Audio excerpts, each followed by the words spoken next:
నమస్తే friends, welcome back to Shreshta Kitchen. నేను మీ రవలి. ఇవాళ ఒక టేస్టీ చికెన్ రెసిపీ చూపించబోతున్నాను. ఇదే మన గార్లిక్ చికెన్ రోస్ట్ అనమాట. చాలా అంటే చాలా కమ్మగా, సూపర్గా, టేస్టీగా చాలా బాగుంటుంది. ఒక్కొక్క ముద్ద అన్నంలో కలుపుకొని తింటూ ఉంటే అసలు స్వర్గమే అనమాట, అంత బాగుంటుంది. వెల్లుల్లి ఫ్లేవర్తో చేసుకునే ఈ చికెన్ ఫ్రై టేస్ట్ మాత్రం అదుర్స్ అనమాట. మీకు అందరికీ కూడా చాలా బాగా నచ్చుతుంది. అలాగే చేసుకోవడం కూడా చాలా సింపుల్. సో ఈ గార్లిక్ చికెన్ రోస్ట్ ఎలా చేసుకోవాలో ఇప్పుడు మనం చూసేద్దాము. వీడియో చివరి వరకు చూడండి. సో నేను ఇక్కడ ముందుగా ఒక 1 kg చికెన్ తీసుకున్నాను. ముందుగా ఈ చికెన్ని మనం మ్యారినేట్ చేసుకొని తీసుకుందాం. ఇందులోకి నేను ఇక్కడ ఒక 1/2 స్పూన్ అంత పసుపు తీసుకున్నాను.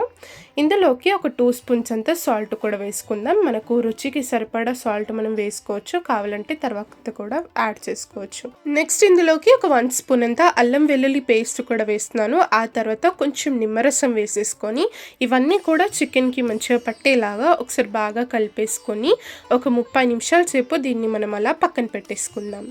ఇలా చేయడం వల్ల ఆ ఫ్లేవర్స్ అన్నీ కూడా మంచిగా చికెన్లోకి వెళ్ళి చాలా జ్యూసీగా టేస్టీగా సూపర్గా ఉంటుంది.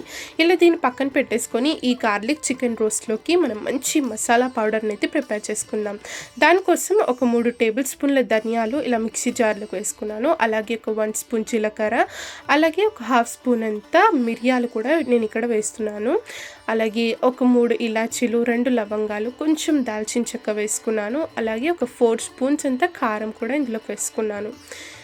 ఇప్పుడు వీటినన్నింటినీ కూడా మనం ఒకసారి గ్రైండ్ చేసుకొని తీసేసుకుందాం. మంచిగా ఫైన్ పౌడర్ లాగా ఇలా గ్రైండ్ చేసుకొని తీసుకోవాలి. ఇప్పుడు ఇందులోకి నేను ఇక్కడ ఒక 30 వెల్లుల్లి రిబ్బలు తీసుకున్నాను. మంచిగా పొట్టు ఒలవకుండానే ఇందులోకి వేసేసుకొని ఇలా గ్రైండ్ చేసుకొని తీసుకోవాలి బరకగా.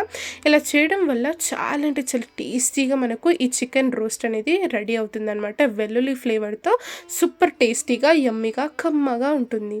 ఇలా దీన్ని మనం పక్కన పెట్టేసుకుందాం. ఇప్పుడు ఈ చికెన్ రోస్ట్ని ఎలా చేసుకోవాలి సింపుల్గా నేను ఇక్కడ చూపిస్తాను. స్టవ్ మీద ఒక ప్యాన్ పెట్టేసుకొని ఒక 2-3 టేబుల్ స్పూన్ల ఆయిల్ నేను ఇక్కడ తీసుకున్నాను. ఇందులోకి ముందుగా కొంచెం జీలకర్ర వేసుకున్నాను. జీలకర్ర కాస్త వేగుతూ ఉన్నప్పుడు ఇందులోకి ఒక 3 మీడియం సైజ్ ఉల్లిపాయలు ఇలా సన్నగా కట్ చేసుకొని పెట్టుకున్నాను. ఈ ఉల్లిపాయలన్నీ కూడా ఇందులోకి వేసేసుకొని ఒకసారి బాగా కలిపేసుకుందాం.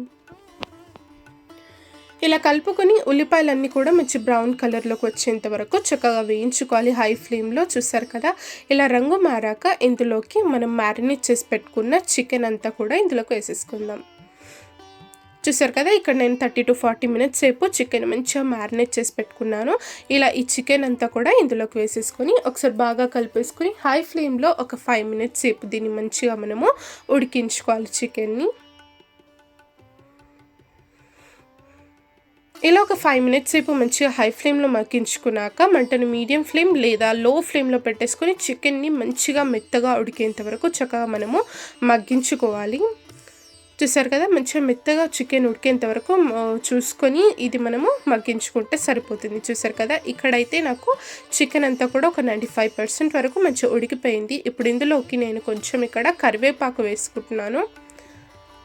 ఇలా కరివేపాకు ఫ్లేవర్ ఈ చికెన్ రోస్ట్లో సూపర్గా ఉంటుంది. తప్పకుండా యాడ్ చేసి చూడండి, చాలా బాగుంటుంది. అలా మనము ముందుగా ప్రిపేర్ చేసి పెట్టుకొని ఈ మసాలా పౌడర్ అంతా కూడా ఇందులోకి వేసేసుకొని ఒకసారి బాగా కలిపేసుకుందాం. ఇలా మనం ప్రిపేర్ చేసి పెట్టుకుని ఈ మసాలా పౌడర్ వేయగానే ఆ స్మెల్ అయితే చాలా బాగా వస్తుందండి. ఈ స్మెల్ మొత్తం వీధి చివరి వరకు వెళ్ళిపోతుంది. అందరు కూడా అడుగుతారు ఏం చేస్తున్నారు ఇవాళ ఇంట్లో అని. అంత టేస్టీగా, అంత కమ్మటి అరోమా అయితే ఈ మసాలా వేయగానే వస్తుందన్నమాట. ఇలా ఒకసారి బాగా కలిపేసుకున్నాక మీ నుంచి కొన్ని వాటర్ చల్లుకున్నాను నేను, మసాలా మాడకుండా ఉంటుంది. అలా ఒక 5 మినిట్స్ సేపు ఈ మసాలాలో చికెన్ అంతా కూడా మంచిగా మగ్గించుకున్నాక మీద నుంచి కొత్తిమీర వేసుకొని ఒకసారి బాగా కలిపేసుకుంటే సరిపోతుంది. ఈ గార్లిక్ చికెన్ రోస్ట్ అయితే సూపర్గా రెడీ అయిపోతుంది. వేడి అన్నంలోకి లేదా పరాటాస్లోకి, చపాతీలోకి ఎందులోకైనా సూపర్గా సెట్ అవుతుంది. ఈ వెల్లుల్లి ఫ్లేవర్తో చాలా అంటే చాలా కమ్మగా సూపర్గా ఉంటుంది ఈ చికెన్. తప్పకుండా చికెన్ తెచ్చుకున్నప్పుడు ఈసారి ఇలా చేసి చూడండి, అందరికీ కూడా ఫేవరెట్ అయిపోతుంది ఈ రెసిపీ. ఈ రెసిపీ నచ్చినట్లయితే తప్పకుండా వీడియోని లైక్ చేయండి, షేర్ చేయండి, మన ఛానల్ని సబ్స్క్రైబ్ చేసుకొని పక్కనే బెల్ ఐకాన్ కూడా ప్రెస్ చేయండి. ఈ వీడియో నచ్చితే తప్పకుండా మీ ఫ్రెండ్స్తో షేర్ కూడా చేసుకోండి. Thank you for watching.